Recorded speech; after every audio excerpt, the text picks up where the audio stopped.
खुले मैदान में अर्जुन दास कुर्सी पर बैठा सुस्ता रहा था। मैदान में धूल उड़ रही थी, पांवों को मच्छर काट रहे थे। इस रंगोत्सव में उसे पुरस्कार देने के लिए बुलाया गया था। आज से नाट्य समारोह शुरू होने जा रहा था। संयोजक उसकी खातिरदारी कर रहे थे। समारोह आरंभ होने में अभी देर थी।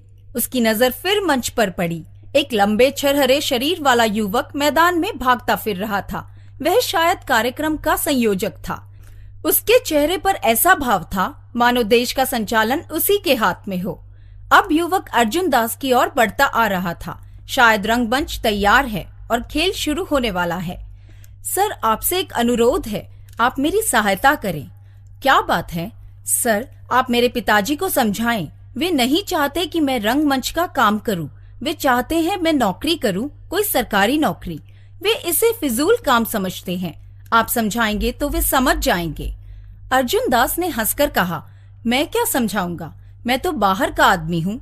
मैं तुम्हारी परिस्थितियों को तो नहीं जानता हूँ। नहीं सर, आपने बहुत काम किया है। आपको जिंदगी भर का अनुभव है। अर्जुन दास को अपनी जवानी के दिन याद आए। वह दिन भी जिस दिन उसने स्वयं रंगमंच के साथ नाता जोड़ा था। पर वह तो किसी से परामर्श करने अथवा सहायता लेने नहीं गया था। उसने तो ना पत्नी से पूछा था, ना घर वालों से, और इस काम में कूद पड़ा था। इसने कम से कम अपने पिता की बात सुनी तो। अभी तुम व्यस्त हो, बाद में मिल बैठकर बात करेंगे। यह मसला सुलझाना इतना आसान नहीं है। अच्छा सर, मैं कल आपसे मिलूंगा। और वह उठकर रंगमंच की ओर चला गया। इस युवक ने अर्जुन दास की पुरानी यादों को और ज्यादा कुरेद दिया था। पहले वे देश की स्वतंत्रता संग्राम की ओर उन्मुख हुआ था। रंगमंच की ओर भी वह कुछ इसी तरह से ही आकृष्ट हुआ था। बंगाल में दुर्भिक्ष पड़ा था और बंगाल से कलाकर्मियों का एक दल उसके शहर में आया था। वे लोग बंगाल के संकट को नाटक संगीत द्वारा प्रस्तुत कर रहे थे। एक अभिनेता जो वयोवृद्ध व्यक्ति की भूमिका निभा रहा था, पीठ झुकी हुई, सफेद दाढ़ी, हाथ में हरिकेन, लैंप उठाए मंच पर आया और कांपती आवाज में बोला, सुनो अभागे बंगाल की कहानी सुनो। अर्जुन दास को जैसे बिजली छू गई थी। उसके बाद जितने दृश्य सामने आए थे, सभी उद्वेलित करने वाले, सभी उसके दिल को मथते रहे। लगभग 1.5 घंटे तक कार्यक्रम चलता रहा। वह पहली बार ऐसा नाटक देख रहा था जो अन्य नाटकों से भिन्न था। मंच सज्जा ना के बराबर थी। दृश्य श्रृंखलाबद्ध भी नहीं थे, पर उनमें कुछ था जो सीधे दिल में उतरता था। अंत में उसी वयोवृद्ध ने मंच पर से उतरकर दुर्भिक्ष पीड़ितों के लिए झोली फैलाई। तभी अर्जुन दास के आगे वाली सीट पर बैठी एक भाव विह्वल युवती ने अपने कानों में से झिलमिलाते सोने के झूमर उतारकर वयोवृद्ध की झोली में डाल दिए थे। और उसी क्षण मानो अर्जुन दास के जीवन का ढंग भी बदल गया था। उसने किसी से परामर्श नहीं किया और रंगकर्मियों की टोली में शामिल हो गया। उसके कानों में फिर से उसकी पत्नी का वह वाक्य गूंज गया जिसे वह अक्सर कहा करती थी, तुम्हें ब्याह नहीं करना चाहिए था। तुम जैसे लोग ब्याह करके अपने घर वालों को भी दुखी करते हो और खुद भी दुखी होते हो। अर्जुन दास को धनोपार्जन के लिए कोई धंधा नहीं सूझा था। उसने पुस्तकों की दुकान खोल ली थी। यह काम रंग कर्म के आड़े नहीं आता था। कभी कभी छोटी मोटी पूंजी लगाकर पुस्तकें प्रकाशित भी कर देता, पर दुकान खोल देना एक बात है, उसे चलाना बिल्कुल दूसरी बात। लोग बाग मुफ्त में पुस्तकें उठाकर ले जाते, अपने पैसे लगाकर पुस्तक छापता। पुस्तक विक्रेता महीनों तक अदायगी नहीं करते। दुकान पर मित्रों, रंगकर्मियों का तांता लगा रहता।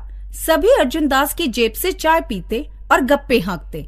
कमला तो मन ही मन कुड़ती रहती। जब बच्चे कुछ बड़े हुए तो वह स्वयं दुकान पर जाकर बैठने लगी थी। इससे कुछ तो इस महादान पर अंकुश लगेगा। चाय की प्यालियां कुछ तो कम होंगी और इसके निगोड़े साथियों को कुछ तो शर्म आएगी। पर दुकान पर बैठने का मतलब था घर पर भी पिसो और दुकान पर भी।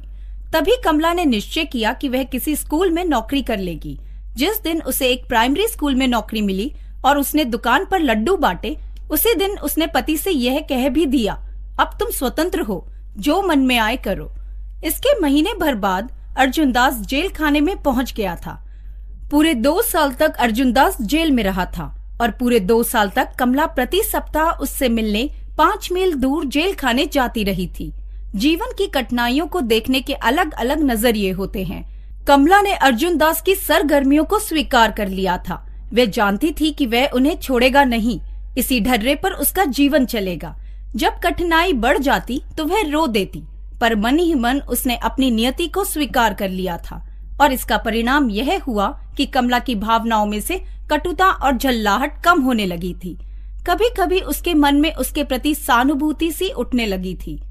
आजादी के बाद कुछ ही सालों में बड़ा अंतर आ गया था। उसके अनेक साथी छिटक कर अलग हो गए थे। वैद्य रामानाथ का औषधालय चल निकला। हंसराज को ठेके पर ठेके मिलने लगे। मोहन सिंह विदेशी दूतावासों के साथ संपर्क बढ़ाने लगा, उनके पैम्फलेट छापता और देखते ही देखते उसने अर्जुन दास के ही मोहल्ले में एक 2 मंजिला मकान खरीद लिया। उसकी आंखों के सामने बोधराज का चेहरा घूम गया। बोधराज स्वतंत्रता संग्राम के विलक्षण सेनानी रह चुके थे। जीवन के 16 वर्ष जेल में काट चुके थे। हुआ यह कि हंसराज, जो आजादी के बाद ठेके लेने लगा था, बोधराज को राजधानी में ले गया था। वहां वह उन्हें किसी केंद्रीय नेता के पास ले गया। केंद्रीय नेता बड़े आदर सत्कार के साथ बोधराज से मिले थे। हंसराज को धन्यवाद कहा था कि उसके सौजन्य से वह एक अनन्य देश सेवी के दर्शन कर पाए हैं। हंसराज ने ही यह सुझाव रखा कि एक समाज कल्याण योजना बनाई जाए, जिसकी अध्यक्षता बोधराज जी करे। यह तो बहुत बाद में उन्हें चेत हुआ कि हंसराज उनके साथ दांव खेल गया है। उन्हीं का नाम लेकर उन्हीं के नाम पर 50,000 रुपए का अनुदान हड़प गया है। यह उन्हें तब पता चला जब साल भर बाद सरकार की ओर से बोधराज को एक पत्र मिला कि अनुदान का हिसाब भेजें, और बोधराज भौचक्के रह गए। एक दिन उसे भी एक पत्र मिला। स्वतंत्रता सेनानियों का कोई जमाव राजधानी में होने जा रहा था और उसमें एक जाने माने स्वतंत्रता सेनानी के नाते उसे आमंत्रित किया जा रहा था। पत्र के साथ एक फॉर्म था जिसे भरकर सम्मेलन के कार्यालय को भेजना था। फॉर्म में यह पूछा गया था कि स्वतंत्रता संघर्ष में आपका क्या योगदान रहा है, कितने दिन जेल काटी, कभी भूख हड़ताल की, आदि। पत्र देखने पर उसके मन की पहली प्रतिक्रिया तो यही हुई कि चलो देर से सही उसकी निष्ठा, उसकी कुर्बानियों की ओर किसी का ध्यान तो गया। कमला अभी बाहर से लौटी नहीं थी। वह कमला को यह पत्र और फॉर्म दोनों दिखाना चाहता था और उसकी प्रतिक्रिया जानना चाहता था। तभी अर्जुन दास को इस बात का भास हुआ कि उसकी पत्नी को उसके साथ रहते हुए बहुत कुछ सहना पड़ा है और वह उसे कोई भी सुख सुविधा नहीं दे पाया। कमला के प्रति भावना का ज्वार सा उसके अंदर उठा था। वह राजधानी गया। उसके शहर से 9 और व्यक्ति भी गए थे। स्वतंत्रता सेनानियों का कैंप लगा था। कैंप में जगह जगह सरकारी भत्ते की ही चर्चा सुन रहा था। सरकार प्रत्येक स्वतंत्रता सेनानी का मासिक भत्ता बांधने जा रही थी, ऐसा सुनने में आया था। चारों ओर उसी की चर्चा चल रही थी। क्या सभी को एक जैसा भत्ता देंगे? इसमें क्या तुक है? जिसने 3 महीने जेल काटी है उसे भी उतना ही भत्ता मिले जितना उस आदमी को जिसने 11 साल जेल काटी है। कोई कह रहा था, कौन दरियाफ्त करने जाएगा कि मैंने 3 महीने जेल काटी है या 3 साल? भत्ता मांगने वालों में ऐसे भी लोग होंगे जो झूठी दरख्वास्तें देकर भत्ता मंजूर करवा लेंगे। 2 आदमियों को उसने फुसफुसाते हुए भी सुना था। दरख्वास्त तो दे दो, जो मन में आए भर दो, तस्दीक करवा लेंगे, तस्दीक करने वाला भी मिल जाएगा, क्या मुश्किल है। नतीजा यह हुआ कि वह कार्यालय में अपना फार्म दिए बिना घर लौट आया था। क्या मैं जेल इसलिए गया था कि एक दिन मैं उसके लिए भत्ता मांगूंगा? कमला चुप रही थी। वह ना तो निराश हुई थी, ना ही आश्वस्त, केवल मुस्कुराकर सिर हिला दिया था। अगर तुम दरख्वास्त देकर आते तो मैं जरूर हैरान होती, उसने कहा था, और वह अपने काम में लग गई थी। राजधानी से लौटते समय एक और अटपटा सा अनुभव अर्जुन दास को हुआ था। रेलगाड़ी खचाखच भरी थी।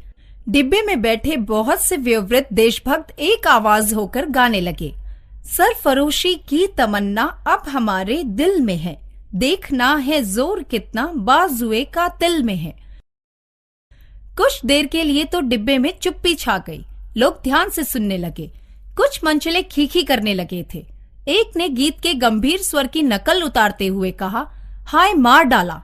दूसरे ने दिल पर हाथ रखकर कहा, कुंद छुरी से जबा कर डाला, और फिर से ठहाके लगने लगे।